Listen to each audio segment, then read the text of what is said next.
All right, last question. Be sure to add some if you have them in the comments here. Yeah, if you got questions. But yeah, so when does singing become yelling and yelling becomes singing? Ooh. Okay. Ooh, I like the last part of it. There you go. Yeah. When does singing become yelling? When it doesn't sound good anymore and you feel like you're about to strip a gear. Yeah. There are actually fairly typical notes that you're going to start seeing that slowly but surely happen in ranges. For guys, somewhere between that middle C to an F oftentimes.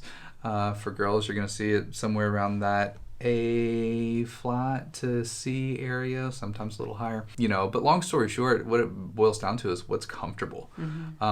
If you feel like you're having to push to get up there, then you're working entirely too hard, man. When does yelling become singing? I have the perfect example of that. There's this wonderful YouTube video of someone running up and scaring somebody. I want to sing from the chandelier. No, I don't know when yelling becomes singing, I guess, unless you're in a metal band, in which a lot of it is, I guess. Yeah. There are singing become yelling, when it doesn't feel good. Yelling becomes singing. I mean, there are definitely techniques that sound like it. So if you sound like... If you're singing metal, if you're singing something really strong, think like Brendan Urie, who can sing those crazy into the unknown, and it sounds like he's on the border of yelling.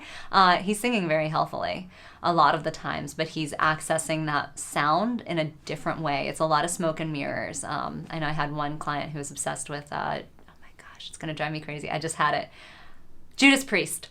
He was obsessed with Judas Priest and, kept trying to emulate this sound over and over and over again. And then once we started delving into what it actually was that the lead singer was doing in order to create that sound, he realized that it's smoke and mirrors. It sounds like yelling, it sounds like screaming, but it's actually a very light, very forward sound. And that's how he can do it 8 times a week, 7 times a week, however many times a week he sings it. So yeah, yelling can become singing if it's only a perceptual yelling and not actually feeling it here yelling. Well, it's a matter of perception as well. I mean, some people would consider that singing, some people wouldn't. Some people would just consider it like screaming or yelling or whatever. I mean, throwing a bunch of texture in on a sound is certainly possible while you're singing, and it's also possible for people to record that and not be able to ever duplicate it again. If I'm not mistaken, I could be getting this wrong. I think it was Shake It Up Baby.